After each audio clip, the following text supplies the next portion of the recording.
ओम भगवते वासुदेवाय। ओम नमो भगवते वासुदेवाय। ओम नमो भगवते वासुदेवाय। भगवद गीता अध्याय 5 नंबर 1।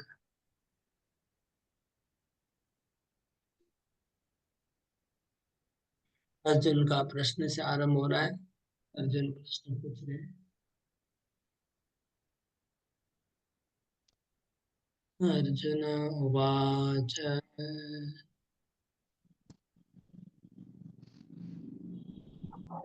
न्यासं कर्मणां कृष्ण पुनर्योगं च संससि यत्श्रेयैतयोरेकं तन्मे ब्रूहि सुनिश्चितम्। सन्न्यासकर्मणां कृष्ण पुनर्योगं च संससि यत्श्रेयैतयोरेकम् तन्मे ब्रूहि सुनिश्चितम्।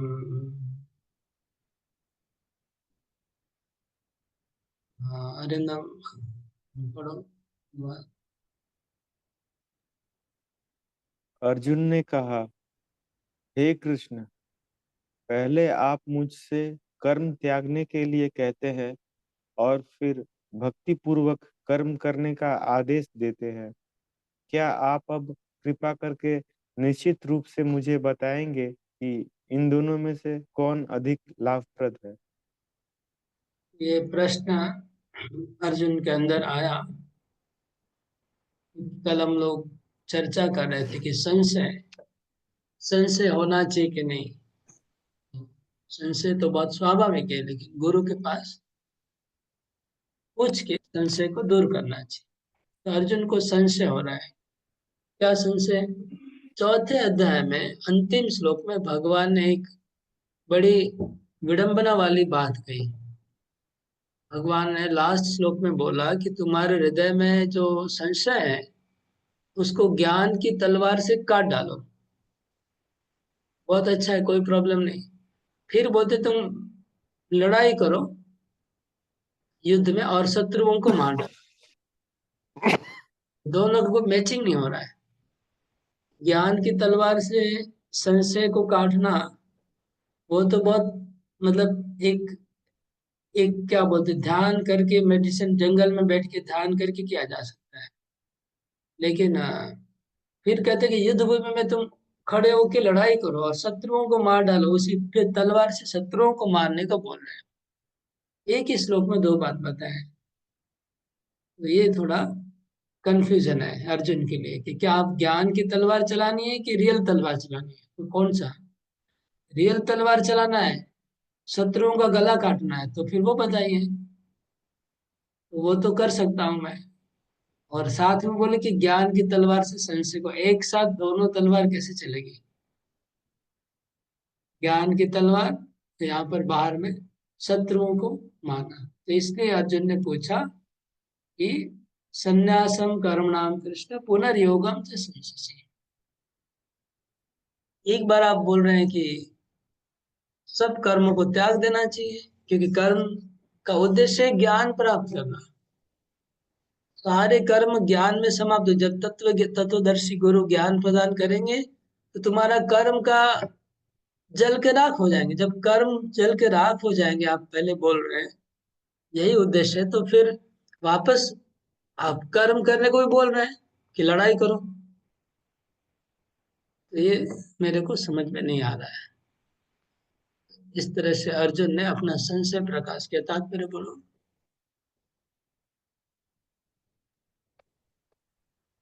भगवत गीता के इस पंचम अध्याय में भगवान बताते हैं कि भक्ति पूर्वक किया गया कर्म शुष्क चिंतन से श्रेष्ठ है। भक्ति पथ अधिक सुगम है, क्योंकि दिव्य स्वरूपा भक्ति मनुष्य को कर्म बंधन से मुक्त करती है। द्वितीय अध्याय में आत्मा तथा उसके शरीर बंधन का सामान्य ज्ञान बतलाया गया है।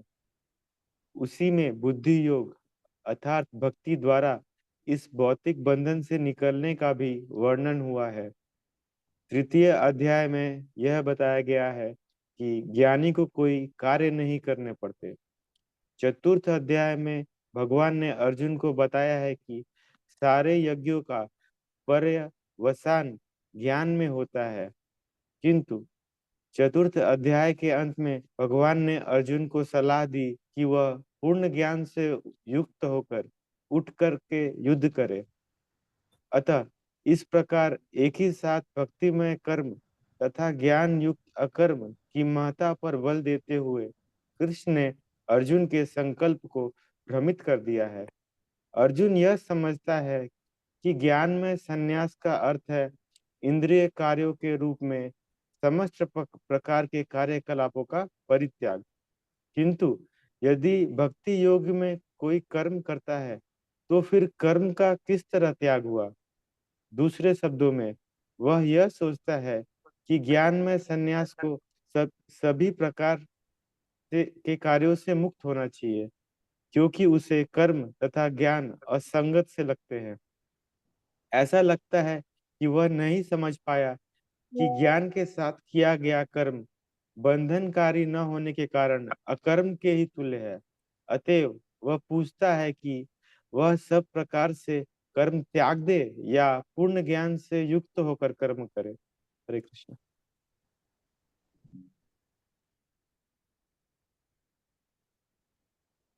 अर्जुन यह समझ रहा था कि ज्ञान में संन्यास का अर्थ है इंद्रिय कार्यों के रूप में समस्त प्रकार के कार्यकलापों का त्याग कर देना। अर्जुन जब ज्ञान की बात सुन रहे थे भगवान से, तो अर्जुन को ऐसा लगा कि ज्ञान का मतलब है सब कर्मों को त्याग देना।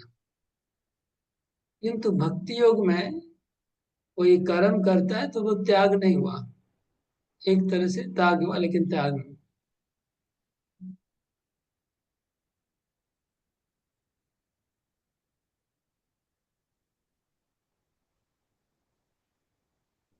तो इस प्रकार मतलब अर्जुन का कंफ्यूजन समझ रहे हैं। अर्जुन का कंफ्यूजन क्या हुआ समझ रहे हैं। अर्जुन सोच रहा है कि ज्ञान का अनुशीलन करना मतलब कर्म को त्याग करना, लेकिन भगवान बोल रहे हैं कि ज्ञान के साथ कर्म करो, कर्म कर लो लेकिन ज्ञान के साथ। ये भगवान का आदेश था। तो ज्ञान के साथ कर्म करेंगे भगवान को खुशी करने के लिए, वो भक्ति में कन्वर्ट हो जाएगा, वो भक्ति हो जाएगा। ये भगवान का कहना है, यही स्पष्ट करना चाह रहे हैं अर्जुन। तो अर्जुन का प्रश्न क्या है, सब लोग समझ पा रहे हैं क्या? हाँ। हरे कृष्णा प्रभु जी। सरिता सरिता जायसवाल माता, क्या समझे अर्जुन का प्रश्न क्या है?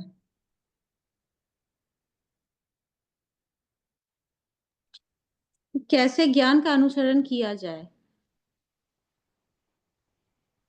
अर्जुन का कंफ्यूजन क्यों आए बताइए, क्या कंफ्यूजन है? अर्जुन का कंफ्यूजन क्या है? कंफ्यूजन वही कि ज्ञान किस तरीके से लिया जाए, या तो हमें संशय है उनके अंदर कि ज्ञान किस तरीके से लिया जाए, या तो हम प्रभु जी हम बता नहीं पा रहे। तो हम तो पिछले 10 मिनट से इसी बात पे बोल रहे हैं, फिर भी क्यों नहीं बता पा रहे? पिछले 10 मिनट हरे से कृष्णा इसी प्रभु जी। घुमा घुमा के बोल। आप क्या सुन रहे हैं फिर?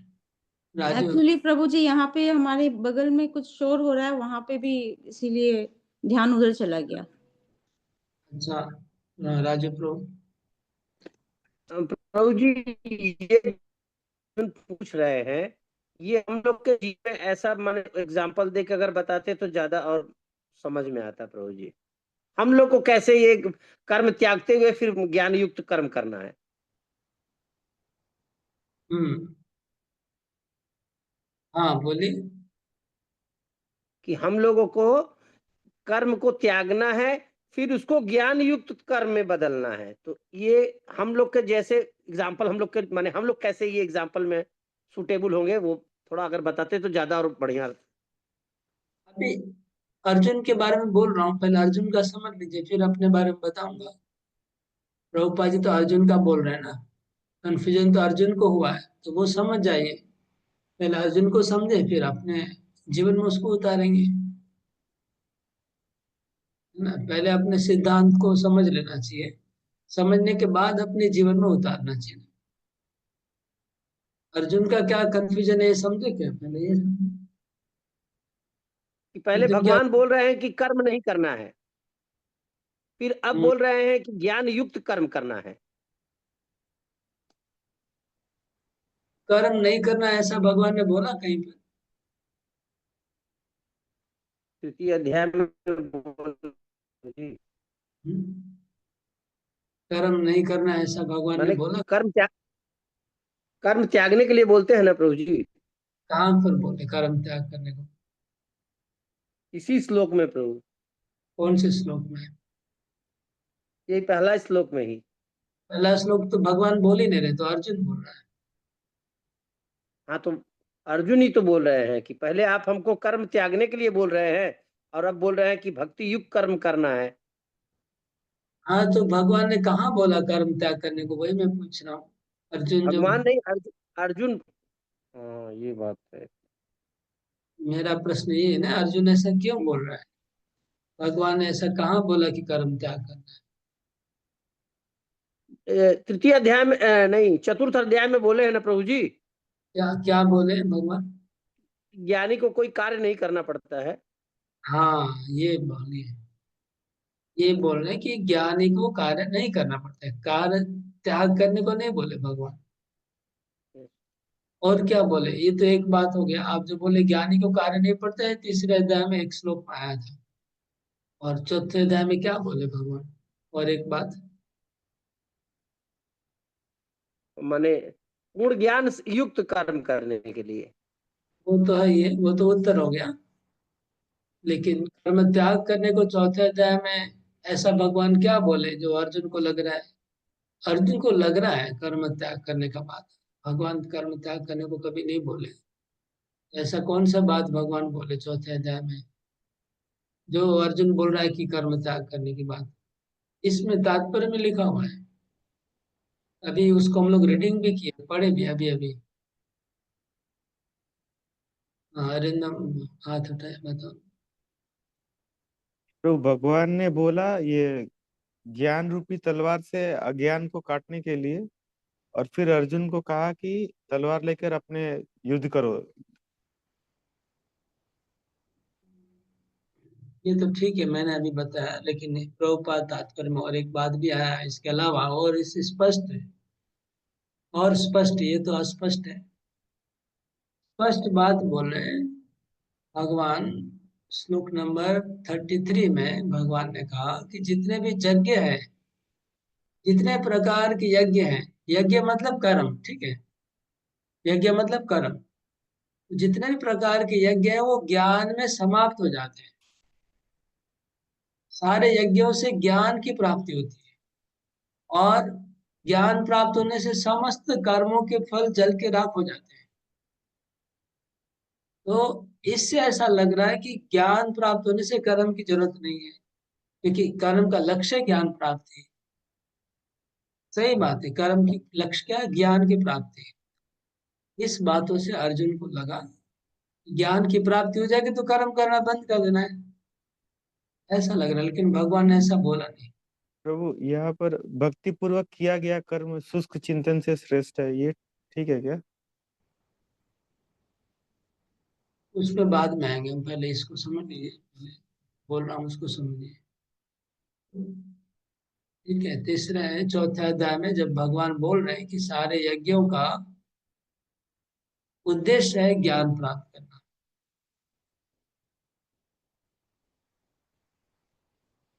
तो इसका मतलब ये नहीं कि ज्ञान प्राप्त होने से यज्ञ करना छोड़ देंगे। ये अर्जुन ने अर्थ निकाला है इसका, ऐसा समझ गए?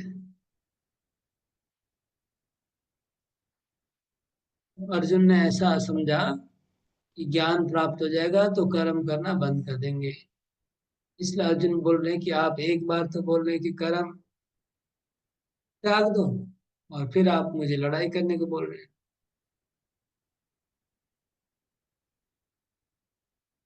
अर्जुन का प्रश्न क्लियर हुआ कि नहीं? सब लोग अर्जुन का प्रश्न नहीं समझेंगे तो आगे आंसर क्या समझेंगे? 5वां हाँ अध्याय प्रभु जी। समझेंगे। हाँ प्रभु जी, समझ में आ गया। ओके, आपको समझ में आया है? और किसको किसको समझ में आया?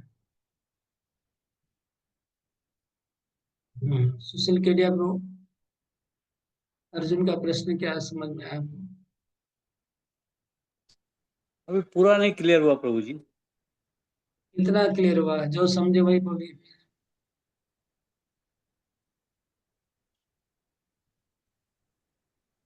अर्जुन का सवाल क्या है? प्रभु जी मैं बोलूं?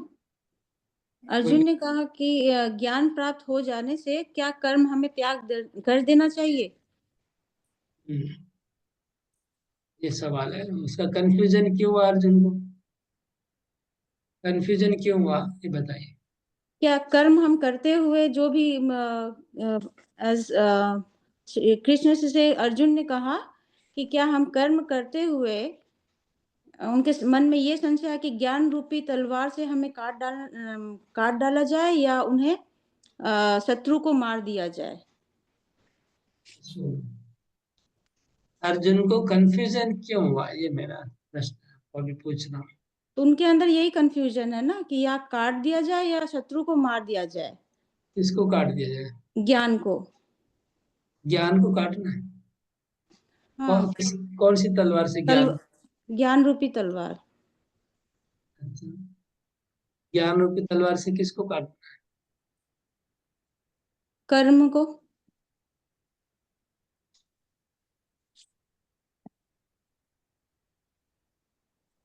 अर्जुन का कंफ्यूजन क्यों हुआ अर्जुन को, ये मेरा सवाल है। चौथे अध्याय में अर्जुन को कंफ्यूजन क्यों हुआ?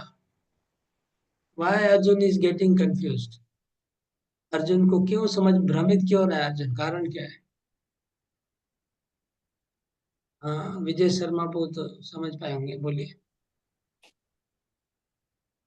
तो जी पहले जो है भगवान बोलते हैं कि आप कर्म का त्याग कर दिए, और फिर बोलते कि आप उठो और ज्ञान से युक्त होकर के कर्म करने के लिए, ऐसा बोले। तो ये कंफ्यूजन है, एक बार बोले कर्म को त्याग करो और एक बार बोले कि यहाँ ज्ञान से युक्त होकर कर्म करो। ज्ञान से युक्त होकर कर्म करो ऐसा नहीं बोले तो फिर कंफ्यूजन नहीं होता ऐसा बोलने से। एक बार बोले कर्म त्याग करो, ये भी नहीं बोले। कहाँ कर्म त्याग करने को नहीं बोले? कहीं पर नहीं बोले। कर्म त्याग करने का भगवान ने बोला नहीं, अभी तक एक भी श्लोक में नहीं बोला है। बार बार तो कर्म करने को बोल रहे हैं भगवान, हर श्लोक में तो बोल रहे हैं तुम लड़ाई करो, कर्म करो, कर्म करो। तो कर्म के फल को त्याग करने के लिए बोल रहा है, मतलब एक फल श्लोक को में। त्याग करने तो कई बार बोल चुके, वो आगे भी हम्म, बोलेंगे। लेकिन कर्म को त्याग करने का तो बात। नहीं, नहीं बोला था। तो फिर कंफ्यूजन क्यों हुआ? बोलिए विजय शर्मा को, मैं पूछ रहा हूँ, अर्जुन को कंफ्यूजन क्यों हुआ? भगवान ने तो ऐसा बोला ही नहीं कि कर्म त्याग करो।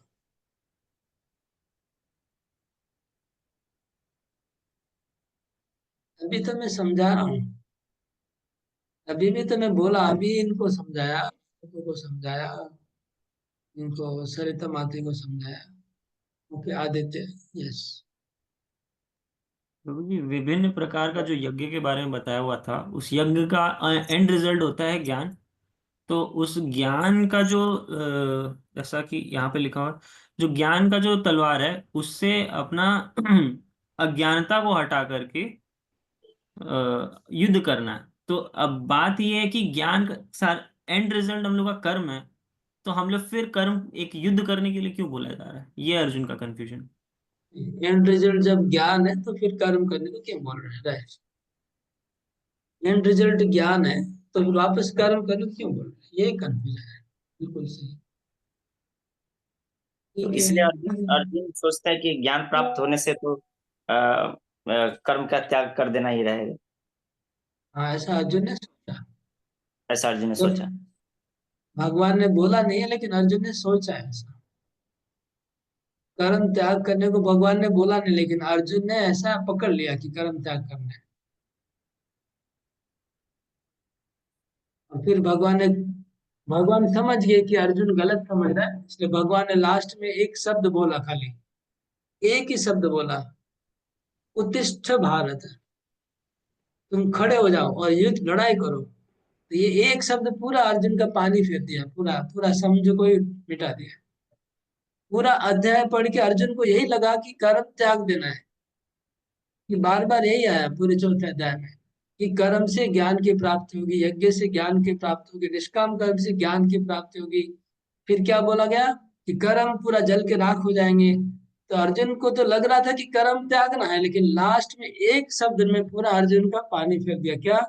लास्ट में भगवान ने क्या, तस्मात् उत्तिष्ठ भारत, तुम खड़े हो जाओ और लड़ाई करो। तब अर्जुन पूरा बौखला गया कि अरे, हम तो सोच रहे थे कर्म त्यागने का है, लेकिन अभी भगवान फिर लड़ाई करने को बोल रहे हैं।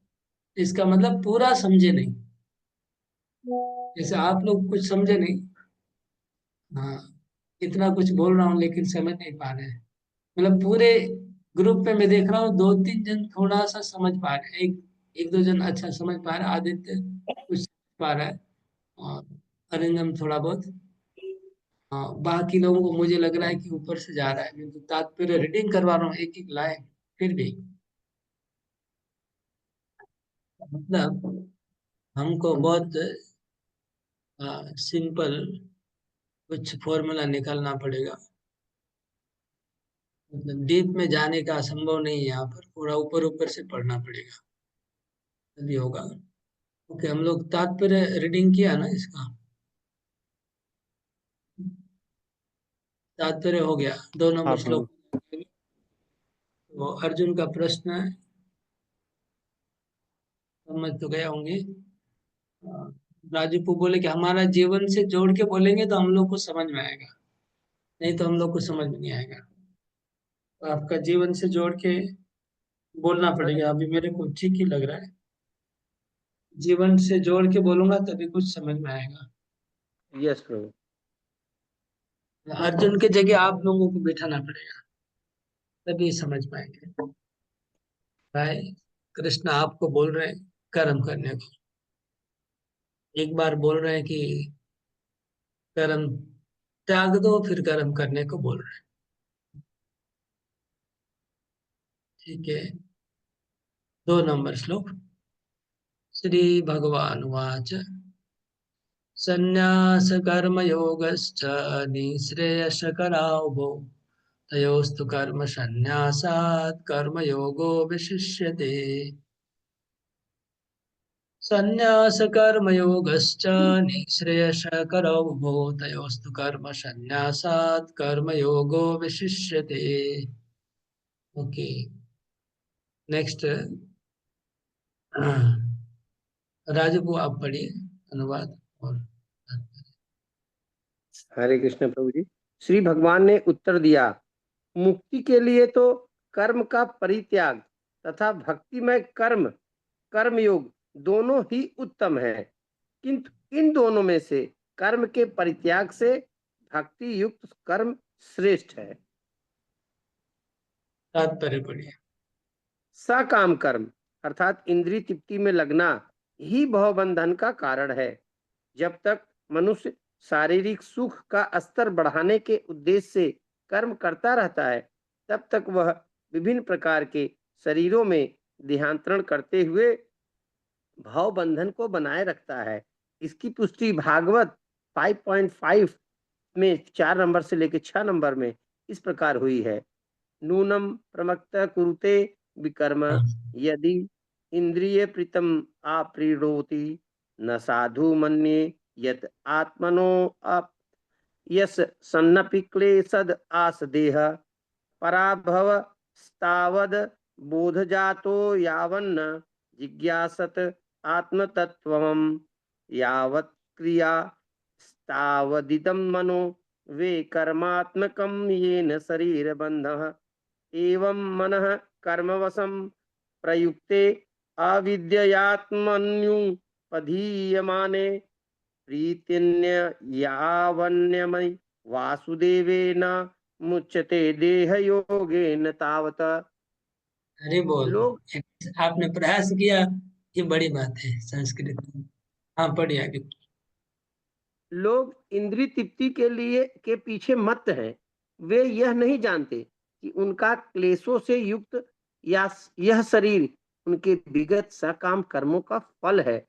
यद्यपि यह शरीर नाशवान है, किंतु यह नाना प्रकार के कष्ट देता रहता है। अतः इंद्रिय तृप्ति के लिए कर्म करना श्रेयस्कर नहीं है। जब तक मनुष्य अपने असली स्वरूप के विषय में जिज्ञासा नहीं करता, उसका जीवन व्यर्थ रहता है। और जब तक वह अपने स्वरूप को नहीं जान लेता, तब तक उसे इंद्रिय तृप्ति के लिए सकाम कर्म करना पड़ता है। और जब तक वह इंद्रिय तृप्ति की इस चेतना में फंसा रहता है, तब तक उसका देहांतरण होता रहता है। भले ही उसका मन सकाम कर्मों में व्यस्त रहे और अज्ञान द्वारा प्रभावित हो, किंतु उसे वासुदेव की भक्ति के प्रति प्रेम उत्पन्न करना चाहिए। केवल तभी वह भव बंधन से छूटने का अवसर प्राप्त कर सकता है। अतः यह ज्ञान ही कि वह यह आत्मा है, शरीर नहीं, मुक्ति के लिए पर्याप्त नहीं। जीवात्मा के स्तर पर मनुष्य को कर्म करना होगा, अन्यथा भव बंधन से उबरने का कोई अन्य उपाय नहीं है। किंतु कृष्ण भावना भावित होकर कर्म करना सकाम कर्म नहीं है। पूर्ण ज्ञान से युक्त होकर किए गए कर्म वास्तविक ज्ञान को बढ़ाने वाले हैं। बिना कृष्ण भावनामृत के केवल कर्मों के परित्याग से बद्ध जीव का हृदय शुद्ध नहीं होता। जब तक हृदय शुद्ध नहीं होता, तब तक सकाम कर्म करना पड़ेगा। परंतु कृष्ण भावना भावित कर्म कर्ता को स्वतः सकाम कर्म के फल से मुक्त बनाता है, जिसके कारण उसे भौतिक स्तर तक उतरना नहीं पड़ता। अतः कृष्ण भावना भावित कर्म संन्यास से सदा श्रेष्ठ होता है, क्योंकि संन्यास में नीचे गिरने की संभावना बनी रहती है। कृष्ण भावनामृत से रहित संन्यास अपूर्ण है। जैसा कि शील रूप गोस्वामी ने भक्ति रसामृत सिंधु में 1.2.258 में पुष्टि की है। प्रापश्चिकतया बुद्ध्या हरि संबंधी वस्तुनः मुमुक्षुभि परित्यागो वैराग्यम फल्गु कथ्यते।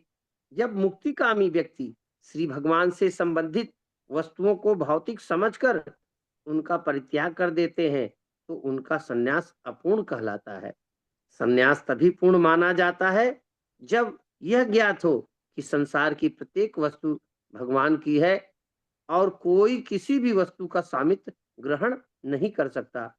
वस्तुतः मनुष्य को यह समझने का प्रयत्न करना चाहिए कि उसका अपना कुछ भी नहीं है, तो भी संन्यास का प्रश्न ही कहाँ उठता है। जो व्यक्ति यह समझता है कि सारी संपत्ति कृष्ण की है, वह नित्य सन्यासी है। प्रत्येक वस्तु कृष्ण की है, अतः उसका उपयोग कृष्ण के लिए किया जाना चाहिए। कृष्ण भावना भावित होकर इस प्रकार का पूर्ण कार्य करना मायावादी सन्यासी के कृत्रिम वैराग से कहीं उत्तम है। हरे कृष्ण।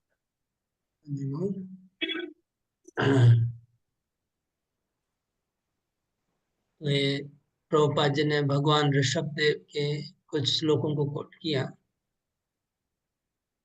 भगवान कहते हैं श्लोक में, संन्यास कर्म योगश्च निःश्रेयस करो हो। मतलब संन्यास लेना, संसार छोड़ के सन्यासी बन जाना अच्छा है कि संसार में रह के कर्म करना अच्छा है? ये सवाल है। अर्जुन तो गृहस्थ है, तो उसको सन्यासी बनने का इच्छा हो रहा है। तो जो लोग गृहस्थ में रहते हैं उनको ऐसा लगता है कि गृहस्थ में इतना झमेला है, इतना प्रॉब्लम, ये समस्या चारों तरफ समस्या, लगता है कि सन्यासी बन जाने से सारे समस्या से मुक्त हो जाएंगे। सब ऐसा ही सोचते ग्रस्त लोग, और ऐसा बोलते भी हैं कि अरे आप लोग तो बड़े आनंद से रहते हैं, आप लोग बड़े खुशी, आप लोग को तो कोई संसार कोई टेंशन ही नहीं है। आप लोग क्या समझेंगे, गृहस्थी क्या होती है, क्या प्रॉब्लम होता है। तो ऐसा विचार होता है अर्जुन के मन में, ऐसा। अर्जुन भी गृहस्थ हैं, तो ऐसा लगता है कि कुछ लोग तो जब संसार से परेशान हो जाते हैं, लोग तो हम भाग जाए, संसार छोड़ के कहीं भाग जाए, कहीं पर हरिद्वार, कहीं पहाड़ में, कहीं जंगल में चले जाएंगे, लगता है मुक्त हो जाएंगे संसार के प्रॉब्लम से, ऐसा सोचते हैं ना। तो यही बात यहाँ यही प्रश्न उठाया जा रहा है, प्रभुपाद जी इसी को बता रहे हैं कि केवल संसार को छोड़ने से समस्या मिटने वाला नहीं है, क्योंकि कर्म के बिना हम रह नहीं सकते हैं, कर्म के बिना रह नहीं पाएंगे। क्यों नहीं रह पाएंगे कर्म के बिना? कर्म के बिना क्यों नहीं रह पाएंगे? तो लिखा है, हम्म, हम्म, यद्यपि ये शरीर नाशवान है, किंतु नाना प्रकार के कष्ट देता है। इंद्र तृप्ति के लिए कर्म करना श्रेय नहीं है। जब तक जीवात्मा अपने स्वरूप को नहीं जान लेता, तब तक इंद्र तृप्ति के लिए कर्म करना ही पड़ेगा। जब तक इंद्र तृप्ति की चेतना में फंसा रहेगा, तब तक देहांतरण होता रहेगा। जब तक ये ज्ञान प्राप्त नहीं हो जाए कि मैं आत्मा हूँ, मैं शरीर नहीं हूँ, तब तक चाहे कहीं पर भी चले जाओ, कर्म के बंधन से छूट नहीं पाएंगे। और जब समझ जाएंगे कि मैं आत्मा हूँ, मैं भगवान का अंश हूँ, फिर आप कहीं पर भी रहो, कोई बंधन नहीं होगा। यही बोल रहे हैं भगवान। संसार में भी रहेंगे, अगर आप समझ जाएंगे कि मैं आत्मा हूँ, मैं भगवान का अंश हूँ, तो जो कर्म आप अभी कर रहे हैं, उसी कर्म को भगवान के लिए अगर करेंगे तो हो जाएगा। यहाँ पर एक फल्गु वैराग्य का श्लोक आया। हम्म, इसको याद रखना है सबको। एक प्रश्न भी है, परीक्षा में प्रश्न भी है फल्गु वैराग्य का। तो फल्गु वैराग्य क्या है? फल्गु वैराग्य क्या है कि जो संसारी चीजें हैं, जिसको हम भगवान की सेवा में लगा सकते हैं, उनको माया समझ के त्याग देना, ये फल्गु वैराग्य है। समझ गए? प्रापंचिकतया बुद्ध हरि संबंधी वस्तु। जैसे आप घर पे हैं, तो घर को आप भगवान का मंदिर बना सकते हैं, घर के परिवार वालों को भगवान की भक्ति में जोड़ सकते हैं, भगवान के लिए रसोई कर सकते हैं, भगवान का प्रचार कर सकते हैं। आप गृहस्थ हैं तो अड़ोस पड़ोस में सबको प्रचार कर सकते हैं, बच्चों को कृष्ण भावना में लगा सकते हैं। इस तरह से जो चीजें भगवान की सेवा में जोड़ी जा सकती हैं, उसको माया समझ के त्याग कर देना, इसको फल्गु वैराग्य कहा जाता है। जो भी चीज भगवान की सेवा में लगाई जा सकती है, उसको माया समझ के त्याग देना, ये फल्गु वैराग्य है। समझ गए? तो माया कहाँ है? माया उस वस्तु में नहीं है। माया को हम लोग मिसयूज करेंगे तभी माया है। जैसे मोबाइल, मोबाइल क्या है? मोबाइल माया है। अगर मोबाइल को भगवान की सेवा में लगाएंगे तो माया नहीं है। मोबाइल से आप क्लास अटेंड करेंगे, मोबाइल से प्रवचन सुनेंगे, माया। लेकिन मोबाइल को अगर दूसरे खराब काम में लगाएंगे तो माया है। इसी प्रकार सब चीज, संसार की सारी चीजों को हम भगवान की सेवा में लगाएंगे तो प्रॉब्लम नहीं है, नहीं तो वो प्रॉब्लम है। इसलिए त्याग के चले जाने से सॉल्यूशन नहीं होगा। ओके, आगे बढ़ेंगे। 3 नंबर श्लोक। ज्ञेयस्य नित्य सन्यासी यो न द्वेष्टि न कांक्षति, निर्द्वंद्वो हि महाबाहो सुखम बंधात् प्रमुच्यते। हाँ, विनोद प्रभु पढ़िए। धन्यवाद। हरे कृष्णा प्रभु। जो पुरुष ना तो कर्म फलों से घृणा करता है और ना कर्म फल की इच्छा करता है, वह नित्य सन्यासी जाना जाता है। हे महाबाहु अर्जुन, ऐसा मनुष्य समस्त द्वंद्वों से रहित होकर भव बंधन को पार कर पूर्णता मुक्त हो जाता है। हरि बोल। कृष्ण बोले रियल सन्यासी कौन है? रियल सन्यासी कौन है? जो कर्म फल को भोगता नहीं है वो रियल सन्यासी है। कोई सन्यास ले लिया, सन्यास लेके बड़ा बड़ा आ, हाँ बड़ा बड़ा बिल्डिंग बना रहे हैं, बड़ा बड़ा संस्था बना रहे हैं और संस्था को भोग करते हैं, अपने नाम पे लिखते हैं और भोग करते हैं। तो वो सन्यास को एक प्रकार को संसार ही है। वो दूसरा एक संसार होगा, एक संसार छोड़ के दूसरा संसार हो गया उधर। वो बिल्डिंग बना दिए, बड़े बड़े संस्था बनाई, और उस संस्था में किसी को कुछ मतलब संस्था अपनी है मेरी है उसकी लड़ाई करना, झगड़ा करना, उस संसार उसमें आसक्ति हो जाना। तो ये कैसा सन्यास है? हाँ, ये सन्यास कैसा सन्यासी? प्रो यही बोल रहे हैं भगवान के रियल सन्यासी कौन है? चाहे वो सन्यासी हो चाहे गृहस्थ, अगर वो अपने कर्म फल को भोगता है तो वो सन्यासी नहीं है। और अगर कर्म फल को त्याग रहा है, भगवान की सेवा के लिए कर रहा है, तो वो सन्यासी है, चाहे गृहस्थ हो चाहे सन्यासी। यही बोल रहे हैं। हाँ विनोद प्रभु, आपका क्वेश्चन है क्या? हाँ प्रभु, जो पुरुष ना तो कर्म फल से घृणा करता है।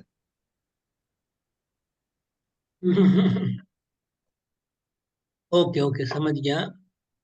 ये यो न द्वेष्टि न कांक्षति, जो द्वेष भी नहीं करता और आकांक्षा भी नहीं करता है। मतलब समझ लीजिए कि आपके पास कोई, आपने अच्छा काम किया, बहुत पैसा आ गया, तो पैसा से घृणा करेंगे तो फिर आप सही नहीं है। पैसों से घृणा करना, कर्म फल मतलब पैसा, तो पैसे से घृणा क्यों करेंगे? हाँ, घृणा करना ठीक है पैसे को? विनोद ब्रो, पैसे को घृणा करना चाहिए क्या? नहीं, क्या करना चाहिए फिर? आसक्ति करना चाहिए पैसे से? नहीं प्रभु। हाँ, तो आसक्ति भी नहीं घृणा भी नहीं, तो क्या करना है? भगवान की सेवा में और भक्त की सेवा में लग। हाँ, तो कर्म फल को घृणा भी नहीं करना है, आसक्ति भी नहीं करना, उसको भगवान की सेवा में लगाना है। समझ गए ना? एक बार एक कलकत्ता में कोई एक साधु था,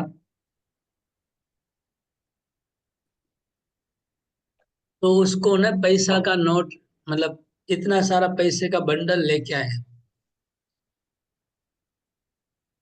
तो उसने ना वो पैसों को ऐसे करके ऐसे किया, मुझे छूना नहीं, पैसे को दूर रखो, ऐसे घृणा किया।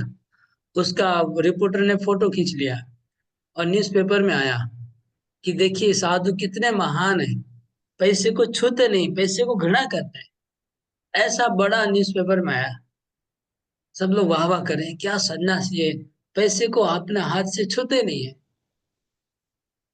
अच्छा, जब प्रभुपाद जी को जब शिष्य ने बताया कि प्रभुपाद जी ऐसे ऐसा न्यूज़पेपर में आया, फलाना मायावादी सन्यासी है, उसने ऐसा फोटो आया उसका, तो प्रभुपाद जी बोले कि रिपोर्टर को बुला के आओ और इधर पैसे का गड्डी रखो, मैं पैसे को पूरा पकड़ के फोटो खिंचवाऊंगा। क्यों? पैसा क्या है? पैसा लक्ष्मी है, भगवान की शक्ति है। और लक्ष्मी देवी को हम घृणा क्यों करेंगे? लक्ष्मी को नारायण की सेवा में लगाओ। लक्ष्मी को अगर नारायण की सेवा में लगाएंगे तो उसमें घृणा करने का कहाँ आता है? ये प्रभुपाद जी का मतलब वैष्णव सिद्धांत है। तो समझ में आया ना घृणा का मतलब क्या है? अभी तात्पर्य पढ़िए। तात्पर्य: पूर्णता कृष्ण भावना भावित पुरुष नित्य सन्यासी है, क्योंकि वह अपने कर्म फल से ना तो घृणा करता है ना ही उसकी आकांक्षा करता है। ऐसे सन्यासी भगवान के दिव्य प्रेम भक्ति के परायण होकर पूर्ण ज्ञानी होते हैं, क्योंकि वह कृष्ण के साथ अपनी स्वाभाविक स्थिति को जानता है। वह भली भांति जानता रहता है कि कृष्ण पूर्ण अंशी है और वह स्वयं अंश मात्र है। ऐसे ज्ञान पूर्ण होकर होता है क्योंकि वह यह गुणवंता गुणवंतम तथा सकारात्मक रूप से सही है। कृष्ण तादत्त के भाव भ्रांत है, क्योंकि अंश अंशी के तुल्य नहीं हो सकता। यह ज्ञानी की एकता गुणों की है, न कि गुणों की मात्रा की सही दिव्य ज्ञान है, जिससे मनुष्य अपने आप में पूर्ण बताता है कि बस जिसने बनता, पूर्ण बनता है। पूर्ण बनता है। हरि बोल। पूरा करिए। पूर्ण बनता है, जिससे ना तो किसी वस्तु की आकांक्षा रहती है, ना किसी का शोक है। उसके मन में किसी प्रकार का छल कपट नहीं रहता, क्योंकि वह जो कुछ भी करता है कृष्ण के लिए करता है। इस प्रकार छल कपट से रहित होकर वह इस भौतिक जगत से भी मुक्त हो जाता है। हरि बोल। हाँ, तो वो चाहे सन्यासी हो चाहे गृहस्थ हो, तो कृष्ण बोल रहे हैं कि जो व्यक्ति फल को स्वयं भोग नहीं करता है और फल को त्याग देता है, वही रियल सन्यासी है। एक तो सन्यासी का कपड़ा हो गया और एक अंदर से सन्यासी हुआ। तो अंदर से सन्यासी कौन है? अंदर से सन्यासी वो है जो कर्मों के फल को खुद नहीं भोगता है। चाहे उस वो बाहर से सन्यासी सन्यासी का कपड़ा पहना हो चाहे नहीं हो। तो भगवान यहाँ पर हमारे अंदर हृदय की बात कर रहे हैं, हमारे इंटेंशन की बात कर रहे हैं, हमारे भावों की बात कर रहे हैं कि कैसा भाव होना चाहिए। और अर्जुन का लड़ाई करते करते भी कैसे सन्यासी बन सकता है अर्जुन। तो बाहर के कपड़ों को भगवान यहाँ पर हाँ, प्रोत्साहन नहीं दे रहे हैं। वो बोल रहे हैं कि आप जैसे, अगर आपको समझ लीजिए कोई अच्छा मौका मिल रहा है और उसमें आपको बहुत पैसा, तो आप क्या करेंगे? उसको त्याग देंगे न ग्रहण करेंगे? तो आप सोचेंगे नहीं नहीं पैसा माया है तो हमको नहीं चाहिए। तो ये भी ठीक है, ब्राह्मण लोग वैसे पैसा को ज्यादा लालच नहीं करते हैं।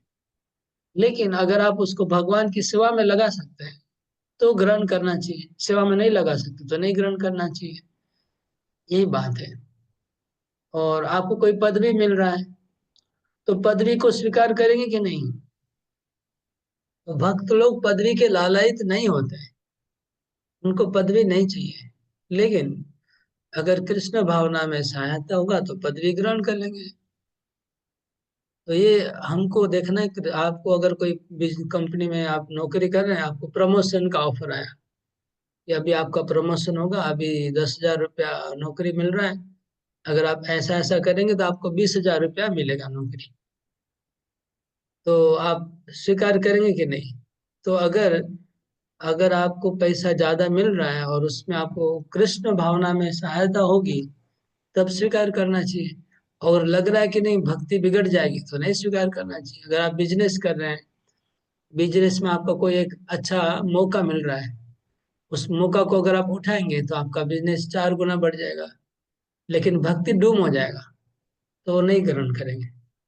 लेकिन भक्ति अगर बढ़ेगा और तो ग्रहण करेंगे। समझ गए? तो यही बात इसमें लिखा है, यही लिखा है। सुशील केडिया प्रभु के मोबाइल से डिस्टरबेंस आ रहा है।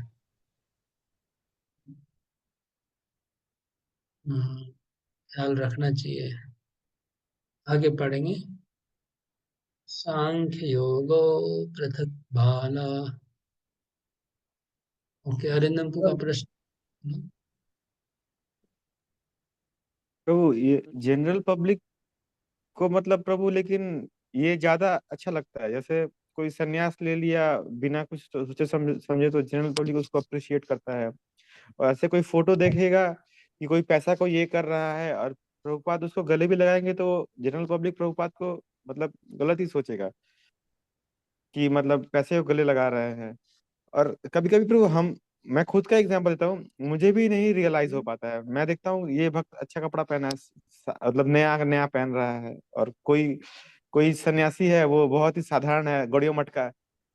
तो मतलब लगता है ऑपुलेंस है, या फिर ये अच्छा रूम में रह रहा है, ये ऐसे रह रहा है। मतलब उस समय नहीं होता प्रभु, बाद में सोचते हैं, बट जब सामने आते हैं तो भ्रमित हो जाते हैं प्रभु, नहीं उतना रियलाइज कर पाते हैं कि मतलब ये कौन सा मतलब शो ऑफ के लिए है, कौन सा मतलब रियलिटी है, दोनों में मतलब क्लैरिटी नहीं आता प्रभु।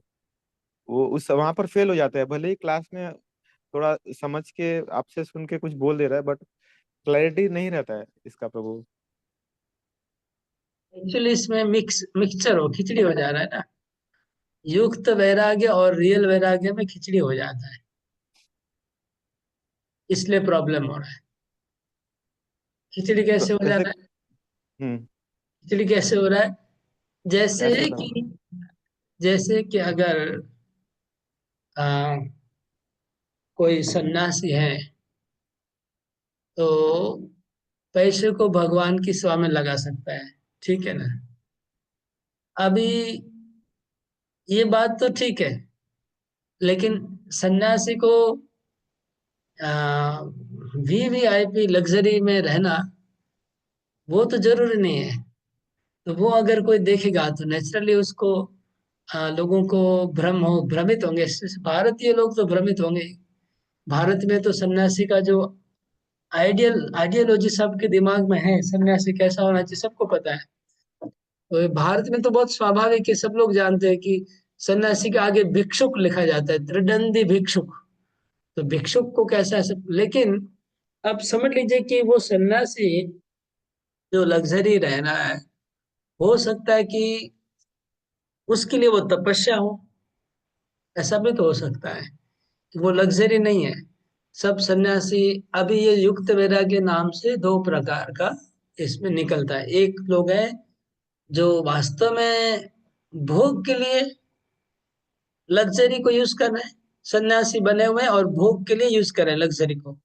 और एक ऐसे लोग हैं जिनको एक्चुअली लग्जरी के प्रति कोई इच्छा नहीं है अंदर से, आसक्ति नहीं है, लेकिन भगवान की सेवा के लिए उनको यूज करना पड़ रहा है।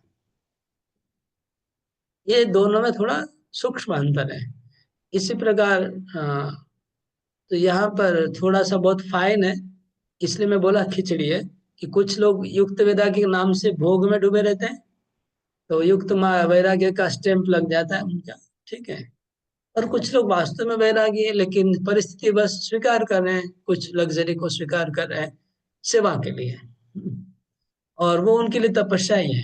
जैसे प्रभुपाद जी ने एक बार कहा एक प्रवचन में कि एक मारवाड़ी जब आया मायापुर में, जब मायापुर नया डेवलपमेंट हो रहा था ना, तो कलकत्ता हम्म से बहुत मारवाड़ी लोग आते थे मायापुर में देखने को। जब एकदम पहले की बात है, तब ये जो बिल्डिंग बिल्डिंग बन रहा था तो उनको भी थोड़ा समझ में नहीं आ रहा था। तो प्रभुपाद जी ने कहा कि देखो जो भजन कुटीर है ना गेट के सामने, हम्म बोले वो एक्चुअली मैं वहां रहता हूँ और वो मुझे ज्यादा कंफर्टेबल लगता है। ये बिल्डिंग बिल्डिंग मेरे लिए हम्म मेरे को कंफर्टेबल नहीं है। लेकिन मैं अगर भजन कुटीर में बिल्डिंग बिल्डिंग नहीं बनाऊंगा तो आप लोग नहीं आएंगे, आप हम्म सेठ लोग आएंगे नहीं मायापुर, इसलिए मैं बिल्डिंग बिल्डिंग बनवा रहा हूँ। तो प्रभुपाद के लिए लोटस बिल्डिंग में रहना एक प्रकार का तपस्या था, ठीक है। अब हम दूसरा एग्जाम्पल लेते हैं। दूसरा एग्जाम्पल ऐसा है कि कोई अमेरिका से है, तो उनके लिए एसी और कार ये बहुत सामान्य बात है, उनके लिए वो कोई भोग नहीं है। मतलब वो बेज नेसेसिटी है, जो अपने जीवन में ऐसा ही जीवन बिताया उन्होंने, तो उनके लिए कोई बड़ी बात नहीं। लेकिन कोई गांव का आदमी है, कभी जीवन में यूज नहीं किया, इस फोन में आता है सब, यहाँ का ऐश्वर्य देख के भ्रमित होकर वो शोबाजी करने लग जाता है, हम्म अमेरिका को नकल करने लग जाता है। तो वो फिर उसका दिमाग थोड़ा वही थोड़ा विपराकृत कनिष्ठ अधिकारी समझना चाहिए, क्या करेंगे। अभी वो भौतिक वस्तुओं के प्रति उनको आकर्षण है, पूरा सन्यासी नहीं है, लेकिन भक्ति कर रहा है, साधक है वो। ओके राजू को। तो ये इस श्लोक में 2 वर्ड्स है, दोनों का थोड़ा सा डिटेल्स बता देते। जैसे प्रेमा भक्ति के परायण होकर पूर्ण ज्ञानी होता है एक, और दूसरा कृष्ण तादात्म्य की भावना भ्रांत है 2। एक मिनट, कहाँ पर है ये? कौन सी लाइन में? ये 1 2 3 तीसरा लाइन में है प्रभु। ऐसा सन्यासी भगवान की दिव्य प्रेमा भक्ति के परायण होकर पूर्ण ज्ञानी होता है, क्योंकि वह कृष्ण के साथ अपनी स्वाभाविक स्थिति को जानता है। ऐसा सन्यासी कृष्ण की दिव्य प्रेमा भक्ति के परायण होकर पूर्ण ज्ञानी होता है। ऐसा सन्यासी भगवान के लिए वो अपने मन वाणी और कर्म से भगवान को खुशी करने के लिए सब प्रकार का कर्म करा, वो पूर्ण ज्ञानी है। ये तो समझ में आ गया ना, इसमें कोई दिक्कत नहीं। परायण होकर मतलब पूरे ओ पूरे परायण, कर्म से अच्छा परायण मतलब प्रेम भक्ति के परायण, मतलब पूरा डूब जाना। डूब जाना। परायण मतलब डूब जाना उसमें। यस प्रभु। आगे लिखा कृष्ण तादात्म्य की भावना भ्रांत है। भ्रांत। इसका मतलब है कृष्ण में विलीन हो जाना भ्रांत है। तादात्म्य मतलब एक हो जाना, तो कृष्ण के साथ एक हो जाना ये भावना भ्रांत है, क्योंकि अंश अंशी के साथ कभी अ, एक नहीं हो सकता है, तुल्य नहीं हो सकता है। बोल रहा हूं। अंश और अंशी में भेद होता है, अंशी कभी अंश नहीं बन सकता है। बिंदु कभी सिंधु नहीं बन सकता है ना, बिंदु और सिंधु एक नहीं है। हाँ, सूरज की किरण और सूरज एक नहीं है। तो प्रभु फिर शिशुपाल का गला काटने के बाद वो तो भगवान के चरण में विलीन हो गए। क्योंकि वो असुर था ना, इसलिए भक्त लोग नहीं होते विलन। तो इसका मतलब असुर ज्यादा इंपॉर्टेंट हो गए भक्त से प्रभु जी। मतलब आप विलीन होना आपके लिए ज्यादा इम्पोर्टेंट लग रहा है आपको, लेकिन भक्तों को विलीन होना इम्पोर्टेंट नहीं लगता है। उनको भगवान की प्रेममयी सेवा करना अच्छा लगता है भक्तों को। विलीन होना श्रेष्ठ मान रहे ना आप, जी प्रभु। और भगवान की जो सेवा करना आपको कम श्रेष्ठ लग रहा है। इसको क्या, इसको समझ लीजिए, शिशुपाल तो शरीर में विलीन हो गया, और इधर अर्जुन कृष्ण के साथ बातें कर रहा है, खाना पीना कर रहा है, तो कौन सा अच्छा है दोनों में से? कौन सा अच्छा है? भगवान के संग रहना तो ज्यादा ही अच्छा होगा। हाँ, तो अब लेकिन हम लोग के दिमाग में पहले से घुसा हुआ है कि विलीन होना जी ऊंचा है। जी प्रभु।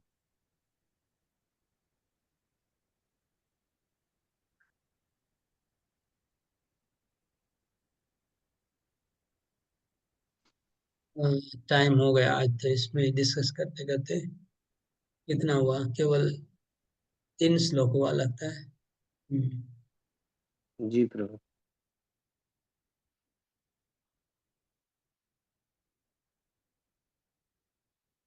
और करना है क्या? हाँ प्रभु, कर सकते हैं। सांख्य योगो पृथक बाला प्रवदन्ति न पंडिता, एकमप्यास्त सम्यक उभयोर्विन्दते फलम्। अनुवाद कौन है नेक्स्ट? हाँ, विजय शर्मा को पढ़िए। हरे कृष्णा। अज्ञानी ही भक्ति कर्मयोग को भौतिक जगत के विश्लेषणात्मक अध्ययन सांख्य से भिन्न कहते हैं। जो वस्तुतः ज्ञानी है वे कहते हैं कि जो इनमें से किसी एक मार्ग का भली भांति अनुसरण करता है वह दोनों के फल प्राप्त कर लेता है। हरे कृष्ण। तात्पर्य पढ़िए। भौतिक जगत के विश्लेषणात्मक अध्ययन सांख्य का उद्देश्य आत्मा को प्राप्त करना है। भौतिक जगत की आत्मा विष्णु या परमात्मा है। भगवान की भक्ति का अर्थ परमात्मा की सेवा है। एक विधि से वृक्ष की जड़ खोजी जाती है और दूसरी विधि से उसको सींचा जाता है। सांख्य दर्शन का वास्तविक छात्र जगत के मूल अर्थात विष्णु को ढूंढता है और फिर पूर्ण ज्ञान समेत अपने को भगवान की सेवा में लगा देता है। अतः मूलतः इन दोनों में कोई भेद नहीं है, क्योंकि दोनों का उद्देश्य विष्णु की प्राप्ति है। जो लोग चरम उद्देश्य को नहीं जानते वे ही कहते हैं कि सांख्य और कर्मयोग एक नहीं है, किंतु जो विद्वान है वह जानता है कि इन दोनों भिन्न विधियों का उद्देश्य एक है। हरे कृष्ण। ओके, तो ज्ञान और भक्ति युक्त कर्म, ज्ञान का लक्ष्य है संसार के मूल को ढूंढना। संसार का मूल कौन है? परमात्मा, भगवान है ना। संसार की वृक्ष रूप की जड़ भगवान है। और भक्ति युक्त कर्म का उद्देश्य क्या है? वो जड़ को पानी सिंचन करना, मतलब भगवान की सेवा करना। तो भगवान को ढूंढना और भगवान की सेवा करना, दोनों में से कौन सा श्रेष्ठ है? दोनों में से कौन सा श्रेष्ठ है? भगवान की भगवान सेवा करना। भगवान की भक्ति युक्त सेवा करने से ऑटोमेटिक हो जाएगा। समझ लीजिए आपका बहुत एक बड़ा पेड़ है, उसका जड़ दिख नहीं रहा है। बड़ा पेड़, उसका जड़ दिख नहीं रहा है, आपको जड़ नहीं दिख रहा है। जड़ का पेड़ इतना बड़ा, मतलब घना हो गया है, जंगल जैसा, तो दिख नहीं रहा है। अभी आप वो जड़, पेड़ सूखने वाला है, तो आप बोलेंगे कि इसका जड़ ढूंढ लेते हैं। तो जड़ ढूंढ लेने, ऊपर से एक बाल्टी पानी डाल दो, कौन सा बेटर है? हाँ? पानी डाल देना प्रभु। हाँ, ऊपर से एक बाल्टी पानी डाल दो, नीचे जड़ में पल चला जाएगा पानी। लेकिन जड़ को ढूंढना, आ, यही ज्ञान का मार्ग है, जड़ को ढूंढना। और भक्ति का मार्ग है कि पानी डालना शुरू करो, एटलीस्ट पानी तो पहुंचे पहले, फिर जड़ को बाद में ढूंढ लेंगे। ये भक्ति युक्त कर्म, ये दोनों बराबर ही है। प्रभुपाद जी कृष्ण बोल रहे हैं, दोनों में ज्यादा डिफरेंस नहीं है। यत् सांख्ये प्राप्यते स्थानम तद्योगैरपि गम्यते एकम सांख्यम च योगम च यः पश्यति स पश्यति। कि आगे पढ़िए, क्या नाम, जयदानी जानकी माता पढ़िए।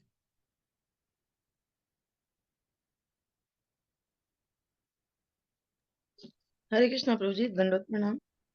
जो यह जानता है कि विश्लेषणात्मक अध्ययन सांख्य द्वारा प्राप्य स्थान भक्ति द्वारा भी प्राप्त किया जा सकता है, और इस तरह जो सांख्य योग तथा भक्ति योग को एक समान देखता है वही वस्तुओं को यथारूप में देखता है। तात्पर्य प्रणाम प्रभु। हाँ हरे पढ़िए कृष्ण। था, पढ़िए। दार्शनिक शोध सांख्य का वास्तविक उद्देश्य जीवन के चरम लक्ष्य की खोज होने वाले परिणामों में कोई अंतर नहीं है, खोज है, क्योंकि जीवन का चरम लक्ष्य आत्म साक्षात्कार है। अतः इन दोनों विधियों से प्राप्त होने वाले परिणामों में कोई अंतर नहीं है। सांख्य दार्शनिक शोध के द्वारा इस निष्कर्ष पर पहुंचा जाता है कि जीव भौतिक जगत का नहीं अपितु पूर्ण परमात्मा का अंश है। फलतः जीवात्मा का भौतिक जगत से कोई सरोकार नहीं होता। उसके सारे कार्य परमेश्वर से संबद्ध होने चाहिए। जब वह कृष्ण भावनामृत बस कार्य करता है तभी वह अपनी स्वाभाविक स्थिति में होता है। सांख्य विधि में मनुष्य को पदार्थ से विरक्त होना पड़ता है और भक्ति योग में उसे कृष्ण भावना भावित कर्म में आसक्त होना होता है। वस्तुतः दोनों ही विधियां एक हैं, यद्यपि ऊपर से एक विधि में विरक्ति दिखती है और दूसरे में आसक्ति है। जो पदार्थ से विरक्ति और कृष्ण में आसक्ति को एक ही तरह देखता है, वही वस्तुओं को यथारूप में देखता है। हरे कृष्णा।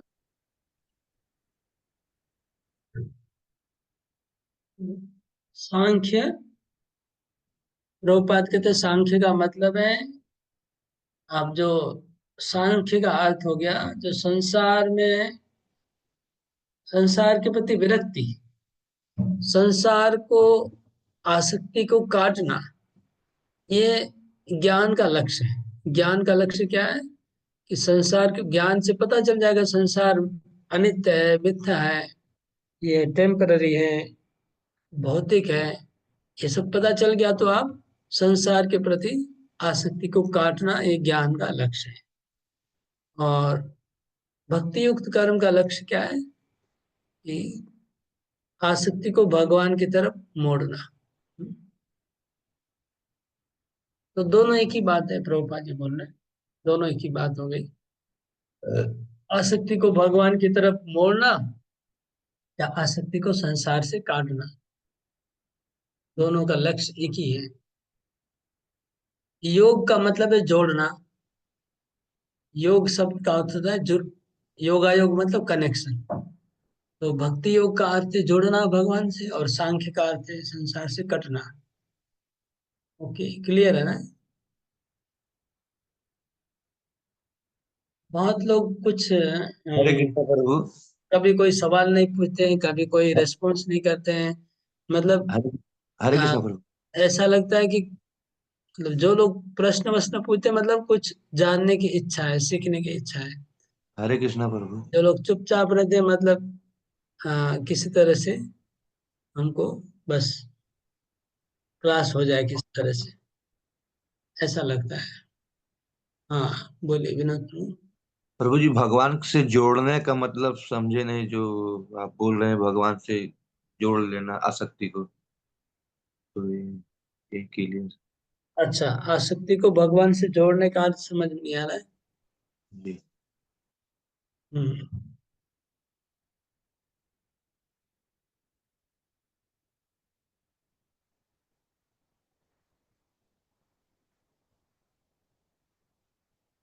भगवान से आसक्ति करने में इसमें क्लियर क्यों नहीं हो रहा है?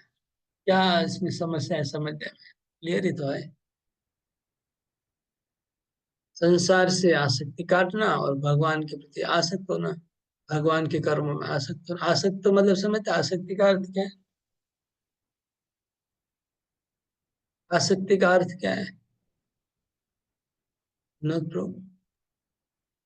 लगाव प्रभु जी। लगाव, ठीक है ना? तो संसार के प्रति लगाव को कम करना है और भक्ति के प्रति लगाव बढ़ाना, यही तो बोल रहे हैं। इस पर नहीं समझने का क्या है? लगाव हमारा संसार से कम करके भक्ति में लगाव को बढ़ाना। तो सिंपल लैंग्वेज में यही होगा कि कोई कोई चीज है, जितना भी मटेरियल वर्ल्ड में जो कुछ भी है, सारा का सारा चीज टेम्पररी है, तो इससे लगाव बनाने का कोई मतलब नहीं बनता है। लेकिन भगवान जो है वो हमेशा के लिए परमानेंट है, जन्म जन्मांतर से है। तो उनसे अगर हम लोग का लगाव हो जाए तो वो बेटर है, वो ज्यादा, वो वही सही है बस। बिल्कुल, क्योंकि भगवान परमानेंट, उनसे लगाव रखेंगे तो परमानेंट हो जाएगा लगाव। भगवान के धाम चले जाएंगे, वहां नित्य भगवान विराज करते हैं, और भौतिक चीजें सब टेम्पररी है, अनित्य है। उनसे लगाव करेंगे तो बाद में उनसे आपको कट ऑफ हो जाएंगे बाद में, तब दुख भोगना पड़ेगा। और भगवान क्योंकि परमानेंट है, नित्य है, शाश्वत है, उनके साथ लगाव करेंगे तो हमको शाश्वत सुख मिलेगा। भगवान के साथ भगवान के धाम जा पाएंगे।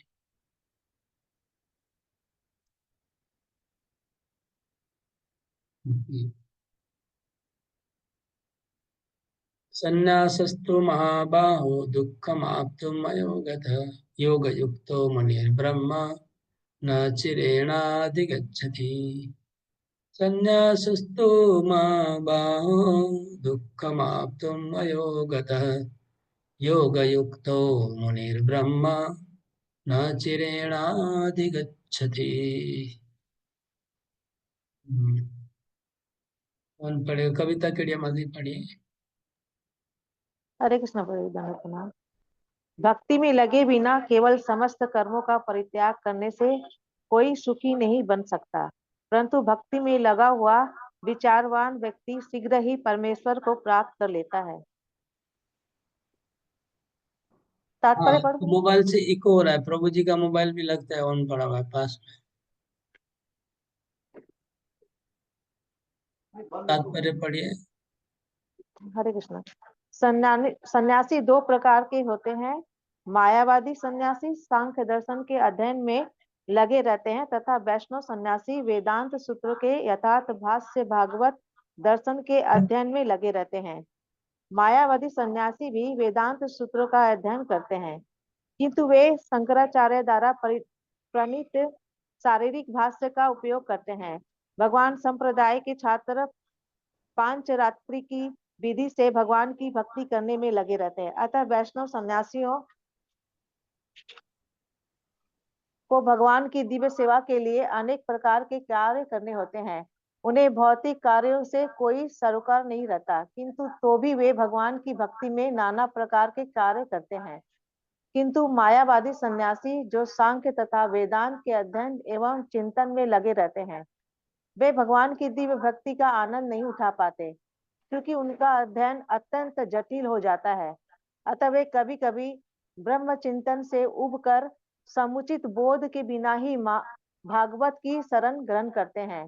फलस्वरूप श्री भागवत का भी अध्ययन उनके लिए कष्टकर होता है। मायावादी सन्यासियों का शुष्क चिंतन तथा कृत्रिम साधनों के निर्विशेष विवेचना उनके लिए व्यर्थ होती है। भक्ति में लगे हुए वैष्णव सन्यासी अपने दिव्य कर्मों को करते हुए प्रसन्न रहते हैं और यह भी निश्चित रहता है कि वे भगवत धाम को प्राप्त होंगे। मायावादी सन्यासी कभी कभी आत्म साक्षात्कार के पथ से नीचे गिर जाते हैं और फिर से समाज सेवा परोपकार जैसे भौतिक कर्म में प्रवृत्त होते हैं। अतः निष्कर्ष यह निकलता है कि कृष्ण भावनामृत के कार्यों में लगे रहने वाले लोग ब्रह्म अब्रह्म विषयक साधारण चिंतन में लगे सन्यासियों से श्रेष्ठ हैं, यद्यपि वे भी अनेक जन्मों के बाद कृष्ण भावना भावित हो जाते हैं। हरे कृष्ण। हरे कृष्णा। तो यहाँ पर सवाल ये है, प्रश्न है, दो प्रकार के सन्यासों की बात की गई है ना। एक मायावादी सन्यासी और एक वैष्णव सन्यासी। दोनों में से कौन सा सन्यासी, दोनों में क्या क्या डिफरेंस है? हाँ, मायावादी सन्यासी और वैष्णव सन्यासी में डिफरेंस क्या क्या है आपको बोलना है। मैं इधर नोट करूंगा, आप लोग बताएंगे। मायावादी सन्यासी वेदांत सूत्र का अध्ययन करते हैं। एक मिनट, एक एक में लिख रहा हूँ। दोनों मायावादी सन्यासी और वैष्णव सन्यासी। ओके, मायावादी वेदांत सूत्र का अध्ययन करते हैं, राइट। और ये लोग क्या पंचरात्र विधि से भगवान की सेवा करते हैं, और भगवान की भक्ति। वैष्णव लोग कौन सा क्या अध्ययन करते हैं? पंचरात्रि विधि से भगवान की भक्ति करते हैं, भागवतम का। वेदांत सूत्र के अगेंस्ट में क्या है? भागवतम है, ठीक है। ये लोग भागवतम का अध्ययन।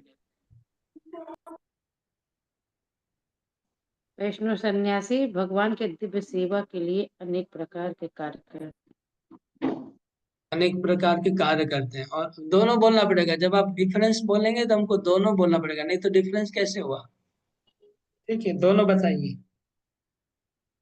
जब भी कोई पॉइंट बोलेंगे आपको बोलना है कि वैष्णव सन्यासी ये करते हैं, मायावादी ये करते हैं, तभी तो डिफरेंस हुआ, नहीं तो डिफरेंस क्या हुआ? वैष्णव सन्यासी सेल्फ रियलाइजेशन हो जाता है, लेकिन मायावादी सन्यासी मे फॉल फ्रॉम सेल्फ रियलाइजेशन, वो मेटेरियल चीज में इंगेज हो सकते हैं। ओके, बहुत आगे चले गया, पहले स्टार्टिंग से देखो, ये तो एकदम लास्ट वाला पॉइंट आ गया।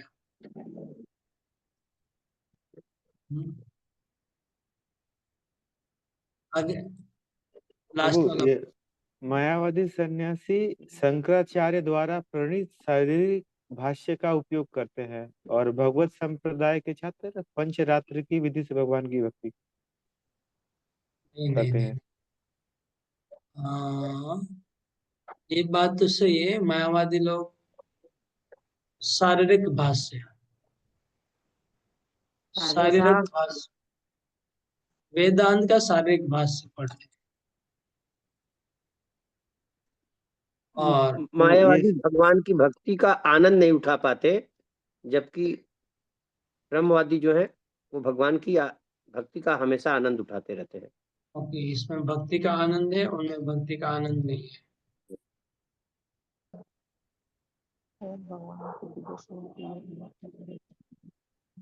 आनंद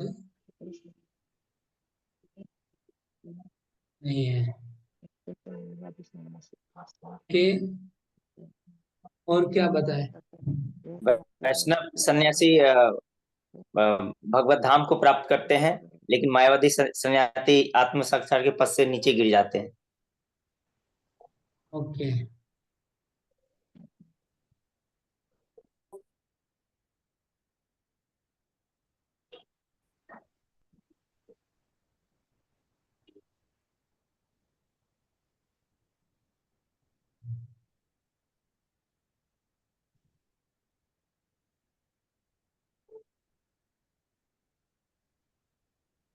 स्टार्टिंग में देखिए, आप लोग सब आगे चले गए, पहला दूसरा लाइन देखिए, बहुत कुछ है। ब्रह्म वैष्णव सन्यासी जो है उनको भौतिक कार्यों से कोई सरोकार नहीं रहता है, अर्थात आध्यात्मिक कार्यों में लगे रहते हैं और मायावादी भौतिक में भी लगे रहते हैं। हरे कृष्णा प्रभु जी। पहला है, मायावादी सन्यासी सांख्य दर्शन के अध्ययन में लगे रहते हैं तथा वैष्णव सन्यासी वेदांत सूत्र के यथार्थ भाष्य से भागवत दर्शन के अध्ययन में लगे रहते हैं। वही में बोला, आप लोग सब बोलते हैं घोड़ा डिंगे घास खाना, बोलते हैं ना बंगाली में, बहुत स्टेप करके बहुत आगे आगे भाग जा रहे हैं। स्टार्टिंग का लाइन ही तो कोई मिस कर रहे हैं सब लोग। सबसे पहले यही लिखा है कि मायावादी सन्यासी सांख्य दर्शन, ये कोई नहीं बोला अभी तक। सांख्य दर्शन पढ़ रहे हैं और भक्त लोग भागवतम का स्टडी कर रहे हैं। ठीक है, ये सांख्य दर्शन और वेदांत सूत्र का पाठ करते हैं। और क्या है सांख्य दर्शन के बाद क्या लिखा है?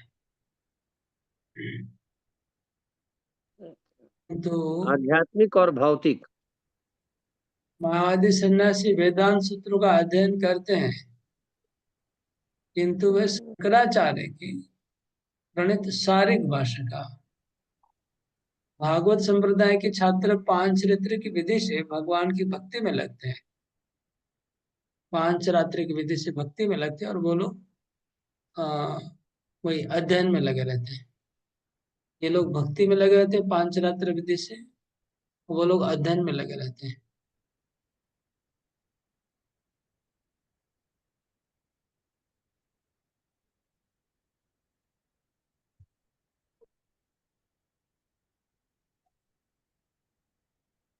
इनका काम है भक्ति करना, उनका स्टडी करना खाली।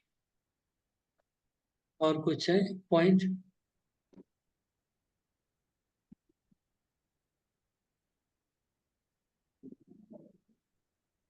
इसमें लिखा अनेक कार्य करते रहते हैं और उनका कोई कार्य से सरोकार नहीं है, जो किसी ने बोला था ये पॉइंट। मतलब बोले कार्य प्रभु में, भौतिक कार्यों में लगे रहते हैं, वो आध्यात्मिक कार्यों में लगे रहते हैं। हाँ, नहीं नहीं नहीं, वो लोग कोई कार्य नहीं करते हैं, नो एक्टिविटीज। वो कर्म त्याग है ना उनका, तो समाज सेवा तो करते हैं प्रभु जी, वो परोपकार बाद में करते हैं, ये तो भौतिक। वो तो फॉल डाउन होने के बाद, वो तो फॉल डाउन होने के बाद करते हैं। समाज सेवा कार्य हो जाता है जब फॉल डाउन हो गया, तब ब्रह्म में रह गए तब तक कुछ नहीं कर सकते। जब तक उनको ब्रह्म का चिंतन करेंगे तब कोई काम नहीं कर सकते।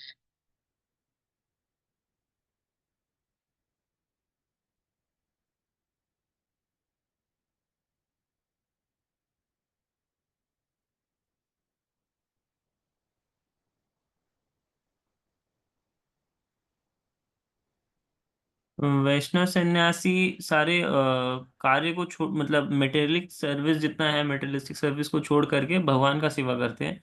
मायावादी सन्यासी यहाँ पर सांख्य और वेदांत का ये अध्ययन करते हैं और कोई भी भक्तिपूर्ण कार्य में इंगेज नहीं होते हैं।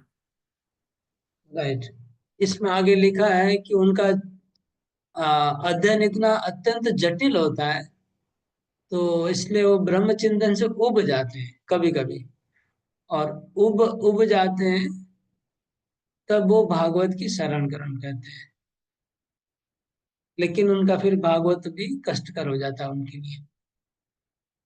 और क्या लिखा है, सन्यासी लोग शुष्क चिंतन, ये कोई नहीं बताया, ये कोई नहीं बताया। देखिए, शुष्क चिंतन तथा कृत्रिम साधनों से निर्विशेष विवेचना के लिए व्यर्थ होती है। मायावादी सन्यासियों का शुष्क चिंतन तथा कृत्रिम साधनों से निर्विशेष विवेचना उनके लिए व्यर्थ होती है। तो उनका काम क्या है, शुष्क चिंतन करना। शुष्क चिंतन और ड्राई स्पेकुलेशन, तो एक्टिविटी नहीं है, उसके बदले ड्राई स्पेकुलेशन, शुष्क चिंतन। ओके, ठीक है। ये था। कुछ बातें और भी हैं जो इसमें नहीं लिखी है। मायावादी सन्यासी लोग, उनका एक दंड, वैष्णव का त्रिदंडी सन्यास होता है और मायावादियों का एक दंडी सन्यास होता है।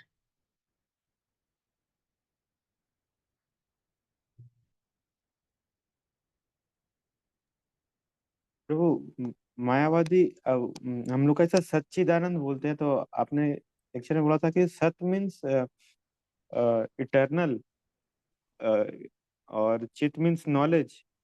तो ये जो ब्राह्मण स्टेज में रहता है उसको सत का आभास अनुभूति होता है, और जो परमात्मा स्टेज में चला जाता है उसको ज्ञान की अनुभूति है, और जो पूरा भगवान के ऊपर भक्ति भक्ति में भक्ति प्राप्त कर लेता है तो उसको भगवान का ज्ञान मिलता है, आनंद मिलता है, ब्लिस मिलता है उसको। तो पर ब्रह्मन रियलाइज में तो थोड़ा आनंद है प्रभु, ऐसा तो नहीं हाँ है ब्रह्मन रियलाइज में हाँ आनंद नहीं है प्रभु। हाँ, उसमें ब्रह्मानंद है ना। तो प्रभु कंप्लीट क्यों नहीं बोलते हैं फिर प्रभु? जैसे सिर्फ ब्रह्मन में बोलते हैं कि ये सत का ही अनुभूति होता है वो। हाँ उसमें, हाँ तो उसमें आनंद तो है, ब्रह्म का आनंद है। हम्म। लेकिन कंप्लीट नहीं है इसीलिए बोलते हैं, पूरा नहीं में है इसीलिए सच्चिदानंद। सत फीचर से ब्रह्मन होता है, तो सत सत फीचर में भी आनंद है, हम्म। तो लेकिन वो ब्रह्मानंद है। पूर्ण नहीं है, लेकिन वो पूर्ण वहां कंप्लीट। कोई रिलेशन नहीं है ना, इसलिए ओके, रिलेशन नहीं है, अच्छा। किसी के ब्रह्म के साथ रिलेशन नहीं हो सकता ना। तो वो आनंद मतलब वो मतलब जो वो उसके जो फॉल डाउन हो जाता है। रिलेशन से जो आनंद मिलता है वो आनंद नहीं है, क्योंकि ब्रह्म के साथ तो रिलेशन नहीं हो सकता है। जैसे अच्छा। आप किसी व्यक्ति से, दो मित्र हैं, बातचीत करेंगे तो उसमें जो आनंद है ना, हम्म। या माता पिता है, कोई मेरे कोई ना कोई रिलेशन होता है। आप एक अकेले हो ना, और एक कोई भी एक रिलेशन, आत्मा को हमेशा कोई रिलेशन चाहिए। भगवान से रिलेशन आत्मा का होता है, मित्रता हो, चाहे प्रेमी का हो, चाहे मित्र का हो, चाहे भाई का हो, चाहे बहन का हो, कैसे न कैसे रिलेशन हो सकता है। तो आत्मा का इस जगत में बिना रिलेशन का, जब किसी का कोई रिलेशन नहीं होता, वो लोग कुत्ते को घर में रख के पालते हैं ना, हम्म। है ना। बहुत हाँ लोग का प्रभु। किसी से रिलेशन नहीं है, पूरी हम्म। दुनिया को संन्यास ले लिया है, विदेश में अकेले रहते हम्म। हैं, लेकिन घर में दो चार कुत्ता पाल के रखा है, बिल्ली पाल के रखा है। तो बिना रिलेशन का आत्मा नहीं रह पाता है, या फिर भगवान से रिलेशन बनाना पड़ेगा। तो इसीलिए ड्राई हो जाता है प्रभु, ये जो मतलब चिंतन है ड्राई हो जाता है इसलिए इसमें, ट्रांसफॉर्मेशन बताया, इसलिए आनंद पूरा नहीं है, ब्रह्म पूरा आनंद, नहीं है। आंशिक आनंद। आनंद थोड़ा सा वो लाइन आप बोले ना प्रभु कि ज्ञान भी होता है, तो इसमें भी ज्ञान तो हो रहा है, ब्रह्मन स्टेज में भी तो ज्ञान होता है, पर वो पूर्ण नहीं है, इसीलिए सच्चित आनंद, हम्म तो इसमें सत फीचर है, चित और आनंद का आंशिक प्रकाश होगा, पूर्ण प्रकाश नहीं है मतलब। हम्म तो पूर्ण ज्ञान हुआ, इसीलिए बोलेंगे ब्राह्मण का ही ज्ञान हुआ है, नॉलेज नहीं मिला इसको अभी तक, आनंद नहीं मिला इसको अभी तक। आनंद तो ब्रह्मानंद तो मिल गया है, हाँ, आनंद तो उसको मिल गया है, ब्रह्मानंद। आंशिक मिला है। हाँ, ब्रह्मानंद मिल गया उसको, लेकिन भगवान का भक्ति का आनंद नहीं मिला। भक्ति का और प्रेम का आनंद नहीं मिला, भक्ति और प्रेम का आनंद नहीं मिला, उसको ब्रह्मानंद मिल चुका है।